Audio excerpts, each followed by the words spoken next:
Hello guys. आप लोगों को पता होगा कि इंश्योरेंस कंपनीज हमें कई टाइप के फाइनेंशियल लॉस से बचाने के लिए इंश्योरेंस प्रोवाइड करती हैं। लॉस के बदले में इंश्योर्ड अमाउंट प्रोवाइड करके, जिसके बदले में वो हमसे प्रीमियम चार्ज करती हैं। ये फाइनेंशियल लॉस किसी भी तरह से हो सकता है, चाहे वो हॉस्पिटल्स का बिल हो, सुनामी में घर के टूट जाने से रिनोवेशन के लिए ज़रूरी पैसा हो, व्हीकल के एक्सीडेंट हो जाने से फाइनेंशियल लॉस हो, या फिर बिजनेस लॉस को कवर अप करने के लिए ज़रूरी पड़ने वाला पैसा हो। लेकिन ये कंपनीज इतना पैसा अर्न कैसे करती हैं? लेती तो ये प्रीमियम का एक छोटा सा अमाउंट है, लेकिन इंश्योरेंस क्लेम हमें करोड़ों में करवा देती हैं। आइए देखते हैं कि कैसे ये कंपनीज इतना क्लेम इम्बर्स करती हैं और साथ में अपना अच्छा खासा प्रॉफिट भी अर्न कर लेती हैं।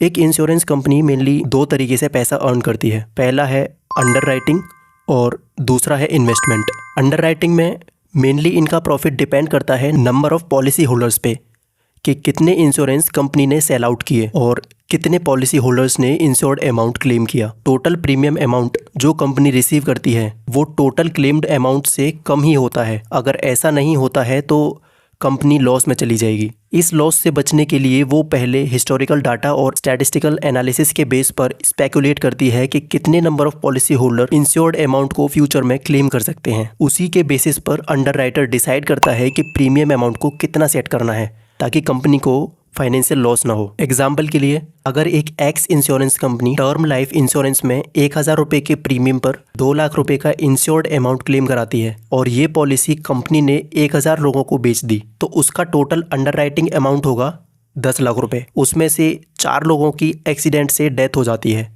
और उनकी फैमिली वाले इंश्योर्ड अमाउंट क्लेम करते हैं, तो टोटल क्लेम अमाउंट होता है 8 लाख रुपए। ओवरऑल देखें तो कंपनी को 2 लाख रुपए का प्रॉफिट होता है, जिसमें agent share, building cost, IT cost, infrastructure cost, अगर ये सब लगभग 1 लाख रुपए माने और इसको निकाल दें तो कंपनी को नेट प्रॉफिट 1 लाख रुपए का बनता है। इसके अलावा कंपनी के पास प्रॉफिट अर्न करने का दूसरा तरीका है इन्वेस्टमेंट के थ्रू। गाइज, अगर कोई कंपनी एक फ्रिज बेचती है तो उसको बनाने में ही पहले उस कंपनी का पैसा खर्च हो चुका होता है। फ्रिज को पहले उस कंपनी ने पैसे खर्च करके बनाया और फिर उसे बेचा और तब जाकर उसे प्रॉफिट जनरेट हुआ। लेकिन इंश्योरेंस कंपनीज़ में ऐसा नहीं होता। इसमें कंपनी पहले प्रीमियम के तौर पे कैपिटल गैदर करती है और बाद में इंश्योर्ड क्लेम्स को इम्बर्स करती है। यहीं से इंश्योरेंस कंपनी को प्रॉफिट अर्न करने का एक अच्छा मौका मिल जाता है। वो टोटल प्रीमियम कलेक्शन को हाई रिटर्न्स वाले स्टॉक्स में इन्वेस्ट कर देती है और वहाँ से अच्छा खासा प्रॉफिट अर्न कर लेती है। इसको हम फिर से उसी एग्जाम्पल से समझते हैं।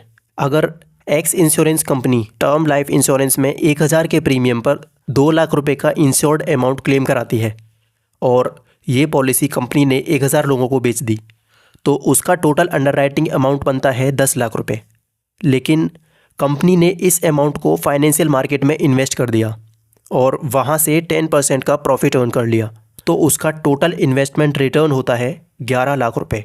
और फिर से 4 लोगों की एक्सीडेंट से डेथ हो जाती है और उनके घर वाले इंश्योर्ड अमाउंट को क्लेम कर लेते हैं, जिसका टोटल क्लेम होता है 8 लाख रुपए। कंपनी के सारे एक्सपेंडिचर का 1 लाख निकाल दिया जाए तो कंपनी का नेट प्रॉफिट होता है 2 लाख रुपए। गाइज, ये कैलकुलेशन एग्जैक्टली वर्क नहीं करेगी प्रैक्टिकल लाइफ में, बट ब्रॉडली अगर आप समझोगे तो किसी भी इंश्योरेंस कंपनी का मेन सोर्स ऑफ प्रॉफिट इन्हीं 2 रास्तों से होता है। ये तो बात हो गई कि कैसे इंश्योरेंस कंपनीज प्रॉफिट अर्न करती हैं, बट क्या हो अगर एक्सीडेंट से अनफॉर्चुनेटली इतने लोग मर जाएं या किसी सुनामी प्रोन एरिया में सुनामी की वजह से हज़ारों घर टूट जाएं और इंश्योर्ड क्लेम्स का अमाउंट टोटल इन्वेस्टमेंट रिटर्न से भी ज़्यादा हो जाए, तो उस केस में क्या होगा? तो क्या इंश्योरेंस कंपनी को ही ताला लग जाएगा? नहीं, ऐसा नहीं है। इससे बचने के लिए कंपनीज री इंश्योरेंस के कंसेप्ट को यूज़ करती हैं। इसमें इंश्योरेंस देने वाली कंपनी को इंश्योरेंस मिलता है एक और इंश्योरेंस कंपनी से, जो कि इंश्योरेंस कंपनीज को ही इंश्योरेंस प्रोवाइड करती है ऐसी ही रेयर कंडीशंस के लिए। इसमें कुछ percentage of potential risk third party insurance company को ट्रांसफ़र कर दिया जाता है, जिसका प्रीमियम एक्स इंश्योरेंस कंपनी पे करती है। तो गाइज़, आज की इस वीडियो में इतना ही। मिलते हैं फिर किसी और टॉपिक पे डिस्कशन के लिए।